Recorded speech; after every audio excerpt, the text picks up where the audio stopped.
50,000 if you leave before the toast, her father murmured. Vivienne's fingers tightened on Khalil's sleeve. 2 quick squeezes. He turned to her, the room holding its breath, and opened his mouth.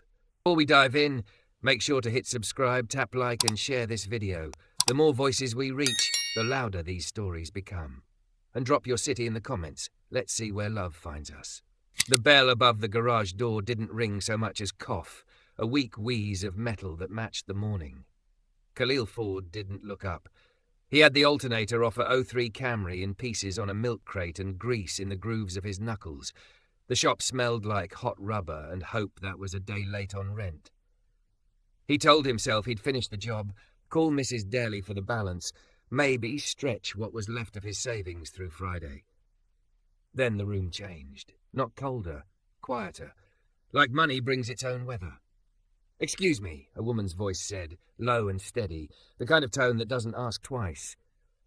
Khalil turned and saw a car he shouldn't touch, and a woman most people wouldn't. The car was a pearl-white Bentley with the kind of shine that makes you swallow before you breathe. The woman was thick, curvy, and unapologetically sexy in a bone-white blazer and a dark green silk blouse that made the whole shop look cheaper by comparison. Her hair was glossy, her mouth set in a firm, assessing line. Her eyes slid over the tool wall, the dented radio, then found him like a magnet finds north. "Are you the owner?" she asked. "On paper, no," Khalil said, pushing the crate under the bench with his boot. "In sweat, yes, Khalil." "Vivienne Hale," she said, no hand offered. "No apologies for bringing a Bentley into a neighborhood where shutters closed at noon. My driver's car died 2 blocks back. He's waiting. I need help, and I don't have time for we're booked." Khalil wiped his hands on a rag that had retired 3 rags ago. "Pop the hood." "You won't need to open it," she said. "What I need isn't under there." Something in his chest stepped down a gear. He'd expected a battery jump, a belt. Not this. "Then what do you need?" She glanced at the street, 2 boys skating past, an auntie negotiating plantain prices. A patrol car cruised slow. Vivienne leaned closer. He caught a clean, expensive scent, something like bergamot over cold air. "I need you for 1 night," she said, "and I'll pay you $10,000. Khalil laughed, short and hoarse. "Lady, I fix cars, I don't escort." "That's not what I'm asking." Her gaze didn't flinch. "I need a date, a convincing one. The Hale Foundation Gala is tonight. If I don't show with someone who looks like I chose him and not the board, they'll feed me to my father with a smile. I'm buying breathing room.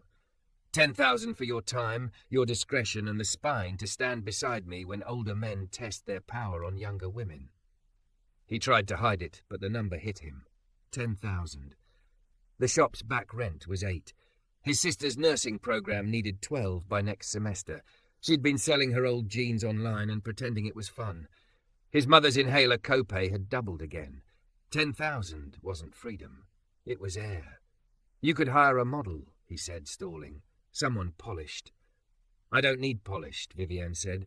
"I need someone who won't blink when a room tries to scare him, a man who fixes things when they break. The Bentley told me more truth than any resume. The hood latch is misaligned from lazy hands. The car is beautiful but neglected. I know the difference. Do you?" The shop's radio fizzed, a preacher at low volume talking about honesty. Khalil folded the rag, unfolded it, bought himself 3 breaths. "Why me?" "Because you looked at me like a person and the car like a problem you could solve." Vivienne's mouth softened and then hardened again, like she'd learned the cost of softness. "And because you're not afraid of getting dirty. The people I will face tonight are terrified of mess. I want them to see what courage looks like." Khalil pictured the gala. Crystal, laughter like glass, tables where the flowers cost more than his tools. He pictured himself there, the dark man from the bad zip code, standing beside a woman who looked like money's favourite child. There would be eyes. There would be whispers, the kind that find your back and stay there. There would be men who thought they owned the air. He knew those men from the other side, tinted SUVs, tight smiles, voices that turned kindness into a transaction. "Why the price?" he asked. "Why 10? Because that's what it costs to make this easy for you to say yes." She didn't blink. "I won't haggle with your dignity." He heard the sentence land in his ribs. He thought of the landlord who'd said, "I can give you until Thursday," like mercy was a brand he wore. He thought of the way he'd smiled, small and careful, to keep the man from seeing the heat behind his teeth. "What exactly would I be agreeing to?" Khalil said. "Spell it out." "You'll arrive at 7. I'll have a suit ready in your size. It's a gala. There's a dress code. You stand with me. You dance once if asked and only if you want. You don't leave me alone with my father. If anyone asks, we met at a community clinic where I volunteer. You fixed a van that shouldn't have lived, and I was impressed by your ability to make old things keep going. That part is true. You'll be kind to the staff and indifferent to the men who try to measure you. You'll keep your phone in your pocket. And when it ends, around midnight, I'll have a car take you home, and the money will be wired by morning." "Why don't you want to be alone with your father?" The question surprised both of them. Vivienne's gaze flicked to the Bentley, then the street, then back. For a heartbeat, she looked as young as the girls on the corner. Then the mask settled. "Because he confuses control with love. Because power makes people deaf. Because I'm tired of being told that inheritance means obedience." She tilted her head. "Will that be a problem for you?" His throat tightened. He saw his own father, a quiet man who taught him how to listen to an engine by closing his eyes, who died with his hand around a wrench and a prayer on his breath. Control was not love. Control was a hand on your neck. He knew the difference. "I don't dance," he said, lying to buy time. "You can step on my toes," she said. The corner of her mouth tugged up. "I can afford new ones." He almost smiled. Almost. "Why me, really? You could have picked a friend, a cousin, an actor. Friends talk. Cousins leak. Actors perform. I don't need a performance." She let out a breath, slow. "A board member sent me an assistant's son last year. He lasted 40 minutes before he took a selfie in the men's room mirror with the caption, 'New Life.' It took me 2 months to put that fire out. I am not spending another year cleaning up other people's ambition." Khalil looked at his hands. They were nicked and strong and honest. $10,000 would put the shop back on its feet, at least for a season. It would let Jasmine enroll without pretending she wasn't counting. It would buy inhalers and quiet, and maybe a night where his mother slept all the way to morning. "What if someone recognizes me?" he asked. "I'm not nobody around here." "You'll be in my world," Vivienne said, and somehow it wasn't arrogant. It was simple. "They don't look down long enough to see. And if they do, we'll tell the truth. I met a man who keeps things running. That's all inheritance ever is, maintenance with a better wardrobe. A breeze pushed the smell of fried fish into the shop. The preacher on the radio said, 'Say yes when it's time to say yes.'" Khalil thought of the nights he'd told himself that dignity meant refusing help, that pride was a roof. Pride had holes. Dignity had doors. "What happens if I say no?" he said. Vivienne's eyes went soft again, then steady. "Then I thank you for your time, pay you for the hour, and call someone who won't be as good as you, and I go into that room alone." She let the sentence hang between them like a test and an invitation. Khalil heard his mother's voice the night his father died. "We keep what holds." He glanced at the Bentley's misaligned latch. He reached for the rag, then didn't. His hand was clean enough.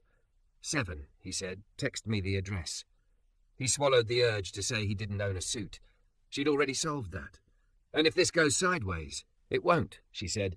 "But if it does, we leave together." He didn't ask who "we" meant in her mouth.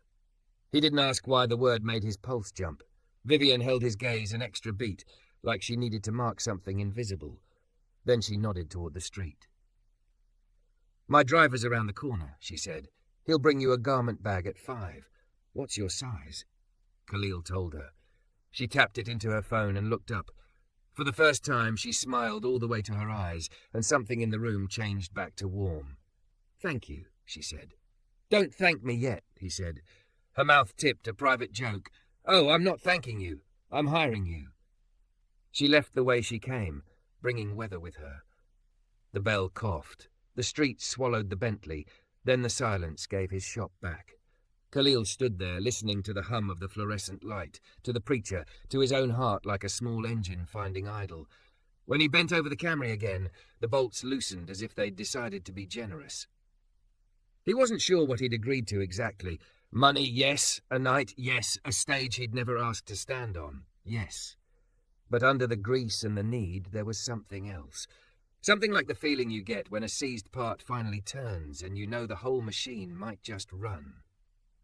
Don't forget to subscribe for more intense cinematic love stories. Your click helps us make the next chapter. At 4:57, the bell coughed again. Khalil had cleaned the bench twice and showered in the back, the kind of stand-on-a-crate rinse that left his skin humming. The door opened and a tall man in a dark suit stepped in like he didn't want the dust to touch him.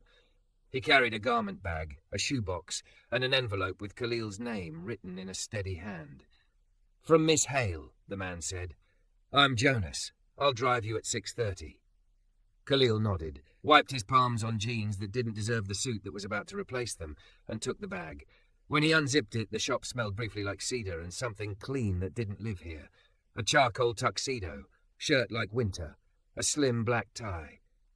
He checked the size. Perfect. Too perfect, like someone who'd measured him while he slept. The envelope held a card and a small velvet box. The card, "If you have doubts, open the box now." V. The box contained polished onyx cufflinks inlaid with a thin ring of green. Not loud. Not a logo. The kind of detail money wears when it isn't trying too hard. Grease had a way of hiding under nails no matter how you scrubbed. He scrubbed anyway. At 5:30, Jonas knocked again and tilted his head toward the street. "We should go." Khalil locked the shop, felt the bite of the key on his palm, and texted his sister. "Going out. Late. Don't wait up." She replied with 3 eyes emojis and after a beat, a heart. His mother didn't text. She'd look at the clock and whisper a prayer with his father's name folded inside it. The car Jonas drove wasn't the Bentley. It was a black sedan that smelled like nothing. Expensive nothing. The city slid past. Corner boys clapping rhythms, a woman selling fruit under a broken umbrella, a church door open to warm voices. It was all still his. But the windows made it look like someone else's movie. Vivienne's building rose out of glass and polished stone. No one buzzed them. A concierge pressed a button, and the elevator obeyed. In the lift mirror, Khalil saw a man he almost didn't know. The tux drew his shoulders wider, the white collar sharpened his jaw. He wasn't handsome the way magazines printed it, but he was exact. Like a tool made for one job, and finally given that job. Vivienne opened her door before Jonas could knock. For a heartbeat, Khalil forgot air. The bone-white blazer was gone. In its place, deep green silk that caught the light and made her skin look like a story he didn't have language for. Thick, curvy, unapologetic, she stood like she owned gravity. Her hair framed her face in soft waves, but her eyes were all business, scanning, assessing, filing. "You fit," she said, which should have sounded like a verdict and didn't. "Turn." He did. She stepped close to straighten his tie, the brush of her knuckles near his throat cool and electric. He caught the same clean scent as before, but warmer now. "If any of this feels wrong," she said quietly, "you tell me. We set the rules, not the room." "Rules," he said, grateful for the word. "2 signals," she said. "If I squeeze your arm once, I want you to answer for us. If I squeeze twice, you tell me we promised to check on the clinic van and we leave. No apologies. We walk. We don't run. Running is for prey." "Understood. Practice," she said, and took his arm.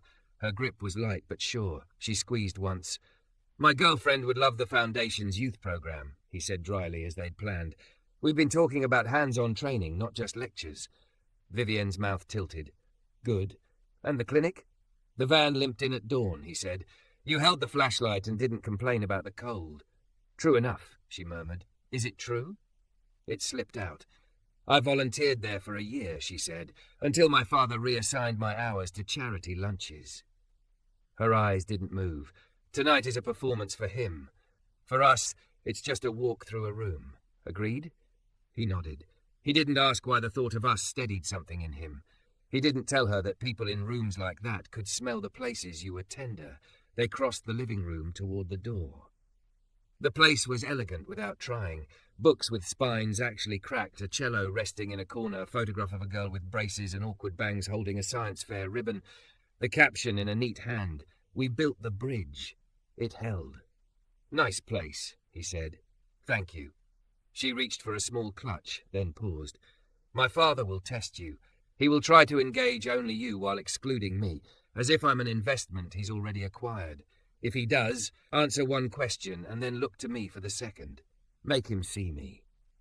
"That a problem for you?" he asked. "It's a hobby for him," she said, and the word hobby carried a weight that had nothing to do with leisure. "One more thing. A man named Matthew Armitage may approach us. He runs a private equity firm that wants to buy our clean water division. My father wants me to date him, then marry him, then stop asking questions about where our money sleeps at night. And you? I want water that doesn't poison people and a life I choose. Also, I hate Matthew's watch. He wears it like a leash." They reached the hall. A woman in black house staff stepped forward with a smile that flickered when she looked at Khalil. "The car is ready, Miss Hale, and the valet."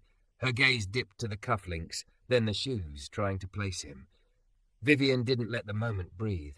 "This is Mr. Ford," she said, moving a fraction so the woman had to look at him as an equal. "He's with me." "Yes, Miss Hale," the woman said, recalibrating. It was a small thing. It felt like a lit match in a cold room. In the elevator, Vivienne looked at the cuffs again. "They suit you," she said. "A friend designed them. She says the green ring stands for oxygen." Khalil thought about the way his mother's inhaler rattled when it was almost empty. "Good design," he said. They rode to the venue through streets that changed clothes every 5 blocks. Near the water, the sidewalks widened, the trees got invitation-only leaves, and the buildings pretended they were old. The event filled a glass atrium with light like champagne. Cameras waited outside like sunflowers chasing money. Jonas opened the door. Vivienne stepped out and the flashbulbs tested their stamina. Khalil slid out after her and felt a dozen eyes try to read him like a menu. He squared his shoulders, remembered engines and air and the way his father would close his eyes to listen, and offered his arm. Vivienne took it. One flash popped too bright. Someone called her name. A woman asked, "Who's your?" and swallowed the rest when Vivienne's gaze met hers with polite steel. Inside smelled like lilies and contracts. A string quartet made complicated music sound simple. Waiters moved like well-trained ghosts. A board member with a smile like a hairline crack approached. "Vivienne," he oozed, "you look expensive." His eyes slid to Khalil. "And you brought?" "My date," she said. "Khalil, he rebuilt a clinic van that should have been retired, and I like his opinion on things that should still run." The board member offered a hand the way a man offers a receipt. Khalil shook it, firm and brief. "Pleasure." "And what do you do, Khalil?" The man's tone put air quotes around his name. "I keep things honest," Khalil said. "Cars, usually, sometimes conversations." The crack in the man's smile widened a hair. "Charming," he said, and drifted away towards someone with a more comfortable pedigree. Vivienne squeezed once. He caught her meaning and answered a question no one had asked. "We're looking forward to the youth program update." "Of course we are," she said, and just like that they were a we in public. They moved through greetings like a pair learning a difficult step. He felt the small pressure of her hand when someone cut her off, the absence of it when a woman in a red dress thanked Vivienne for funding a water filter that saved her child's kidneys. Vivienne listened to that woman like the rest of the room had turned to static. Khalil watched her watch the woman and felt the answer to a question he hadn't let himself ask. Why she needed him. Because in the rooms where the money lived, the people with power forgot to look down long enough to see which pipes were leaking. They were halfway to the bar when Jonas appeared from nowhere and murmured, "Mr. Hale is by the east stairs." Vivienne's fingers cooled on Khalil's sleeve. "Ready?" she asked. "Always," he said, and hoped it sounded like the truth. Her father stood like he owned the floorboards. Tall, silver hair disciplined into obedience, a tuxedo that made other tuxedos look like rentals. His eyes were Vivienne's minus the softness. Matthew Armitage was beside him, watch heavy as a shackle. "Vivienne," her father's voice had an edge that had cut a lot of men in half. "You're late." "I'm on time," she said. "Father, this is Khalil Ford." Mr. Hale didn't look at her. He looked at Khalil with interest, the way a collector studies a painting he's not sure is original. "Mr. Ford, Garrison Auto, isn't it? You fixed Councilman Reyes's Suburban last winter. Fuel pump. You charged him less than the dealer quoted." Cold worked up Khalil's back. The man had pulled a thread. "That's right," he said evenly. "A mechanic," Mr. Hale said as if translating for the room. He smiled without warmth. "How industrious. Tell me, Mr. Ford, what will it take for you to leave my daughter's side before the toast?" Vivienne's hand found Khalil's arm. 2 quick squeezes, then stillness, like an engine about to turn over. Khalil met Mr. Hale's eyes and felt the room tilt a degree. "You're asking the wrong question," he said, but the rest of the sentence would belong to whatever they decided to be in the next breath. He finished the sentence without raising his voice. "You're asking the wrong question, Mr. Hale.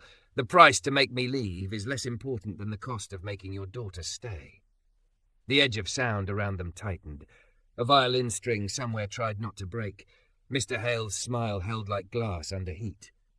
50,000, he said softly, as if the number were a coat he could drape over any problem. "You step away before the toast. You return to whatever garage you came from. I never hear your name again." Vivienne's fingers pressed Khalil's sleeve. 2 quick squeezes, their signal. Leave. He felt the message travel up his arm like current. Choice lived in the space of a breath.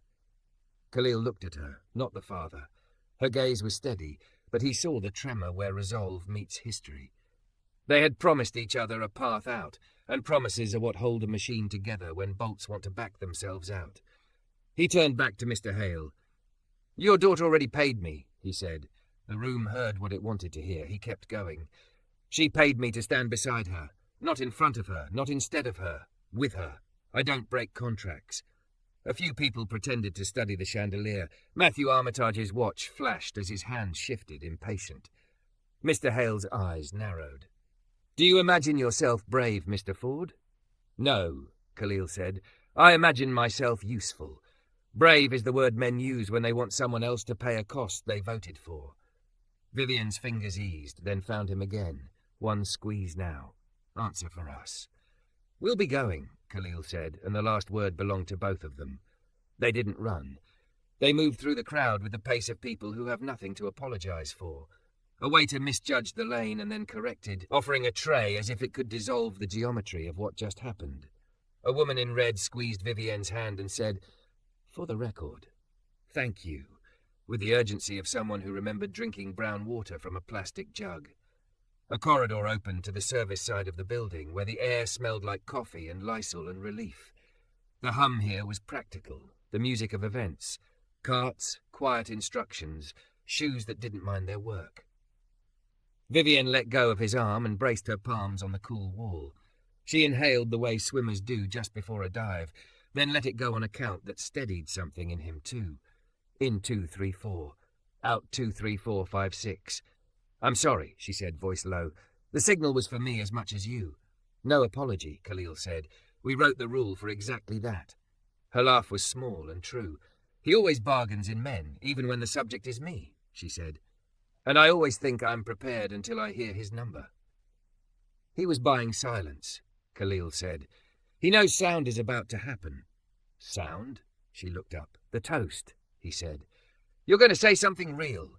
That's louder than money." Vivienne stared at the floor, then at his hands, the nicks and honest crescents at the nails, the cufflink glint that pretended to be decoration and was secretly a promise. "If I say it," she said, "the board will move against me tomorrow. They'll call me reckless. He'll call me ungrateful." "And if you don't," he asked, "something I built will be sold to a man with a leash for a watch." She closed her eyes. "I hate that watch. I hate what it stands for." "What do you want to stand for?" Khalil said. She smiled without mirth. "Water that doesn't poison you. Paychecks that arrive. Maintenance you can trust. Oxygen." He touched the green ring in the onyx. She watched his thumb brush it like it could light. "Then say exactly that," he said. "Say it like it already exists, and you're inviting them to keep up." Jonas appeared in the doorway the way good staff do, at a respectful angle. "They're lining up the toast, Miss Hale," he said. His eyes flicked to Khalil once, measuring resolve, and then away. "If you'd like to restore to schedule, they can place you at the second position after Mr. Hale." "I'll go first," Vivienne said.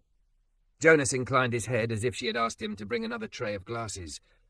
"I'll adjust," he said, and dissolved back into the hum. They walked the corridor together. At the edge, where polished world meets work world, Vivienne paused. "If I falter," she said. "1 squeeze," he said. "And if I set the room on fire?" "We'll leave," he said. "We don't run." The atrium welcomed them back with the artificial warmth of philanthropy and lilies. Mr. Hale had a hand on the microphone. He read her approach, the adjustment as certain as physics, and let the MC place a second mic on the acrylic stand. The MC announced her name with the practiced glow of a man who introduces checks for a living. Vivienne didn't stand behind the stand. She moved it 6 inches and stepped where her voice wouldn't have to share space with plastic. Small move. Loud truth. She let the room finish its own rustle. She did not look at her father. "Thank you," she said, and the sound system seemed grateful to carry words meant for human ears. "Tonight we celebrate lines on a spreadsheet turning into clean water, after-school paychecks, nights with electricity. We toast pipes and vans and salaries, things you can't put on a billboard. We toast what holds."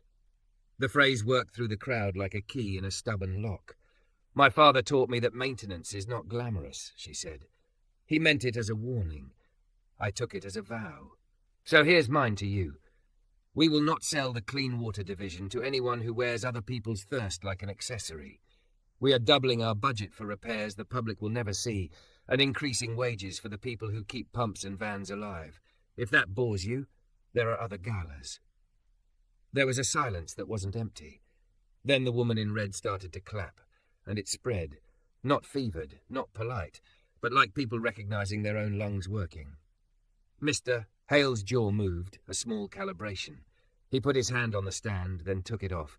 Matthew's watch gleamed, and for the first time since entering the room, Khalil felt like he could breathe without counting. Vivienne's eyes found his for a single beat. No squeeze, no script, just partnership in the space between heartbeats. Mr. Hale stepped up when the applause settled, his own smile engineered for any weather. "My daughter is passionate," he said. "That is her gift. Tonight, let passion meet prudence." He pivoted to donors, to numbers, to a story he'd told for 30 years. People let him have it the way you let a weather report finish, even when you know whether or not you'll take an umbrella. They survived the cluster of congratulations that followed, some eager, some cautious, a few with knives wrapped in compliments. Vivienne kept her hand on Khalil's arm for the ones that treated her like a recurring asset. She let go when a janitor in a neatly pressed shirt said, "Ma'am, thank you for mentioning wages," and her voice dropped to warmth you couldn't buy. A string of duties ended at the edge of the dance floor. A waltz unfurled, classic enough to make time blink. Vivienne's mouth crooked. "We did say once," she murmured. "I step on toes," Khalil warned. "I can afford new ones," she returned, and something eased in both of them. They danced. He led with caution and unpretending strength. She followed with a trust that had very little to do with tradition and everything to do with oxygen. He did step on her toe once. She laughed into his shoulder, a sound that would ruin him for the next 3 days. "Why did you really come with me?" she asked softly, not looking up. "Because you asked like a person, not a queen," he said. "Because the number helped me say yes to a thing I should have said yes to anyway. Because you said we leave together and meant it." "And now?" She said, "Now my shop has rent, my sister has tuition, and you have a room that can't pretend not to see you," he said. "Seems like a fair night." The song ended. They didn't pretend it hadn't. Applause rose, not for them, but the sound felt like permission. They left before midnight, not in retreat but in conclusion. In the car's soft dark, city lights made moving constellations on Vivienne's face. She took an envelope from her clutch and set it on his knee. "I said wired by morning," she said, "but I thought you might sleep better knowing it's done." He weighed it without opening it, the way mechanics weigh a part to know if it's right. He tucked it inside his jacket where tools shouldn't go, and it somehow fit anyway. "I'm not going to ask if I earned it," he said. "You could," she said, "and I'd say you did twice." "Then I'll split it," he said. 6 for the shop, 4 for the clinic van. That way the story we told is truer." Vivienne considered, then nodded like someone accepting a beautifully machined part. "Send me the routing," she said. "I'll match the 4. He turned his head. She looked out the window. The city kept moving. Jonas dropped him at the garage. The bell coughed, shy again. Khalil unlocked the door and flicked the light. Everything was exactly where he'd left it, and also not. He set the envelope in the drawer that stuck when it rained, and then took it back out and placed it under a socket set. Weight holds weight. A quiet knock. He turned. Vivienne stood in the doorway in her green, a coat thrown over. her hair no longer perfect. The sight rewired his pulse. "I should have said this inside," she said, stepping in so the street wouldn't steal the words. "Thank you for not letting him turn me into a transaction." "You hired me," he said, but it came out softer than he meant. "I hired your spine," she said. The rest came free. He laughed, tired and full. "You know you set something in motion, right?" "I know." She touched the cufflink with one finger, a benediction. "And I also know one night isn't enough maintenance for a machine this complicated." She hesitated. "Would you like to earn another 10,000? Not for a gala, for a morning at the clinic. The van still limps. I can hold a flashlight." He looked around the shop that had been starving and would eat tonight, at the milk crate that still held the Camry's alternator like a heart on pause. He thought of his father, closing his eyes to listen. He thought of oxygen. "I don't usually do mornings," he said. "Then start at noon," she said. He held out his hand. She didn't shake it. She stepped into it. Open palms, honest pressure, the simplest contract in the world. "We keep what holds," he said, not sure if he was quoting his father or inventing a new prayer. "Then let's keep it," she said, and left him with a shop that finally sounded like itself, and a night that didn't need to be anything more than exactly what it had been.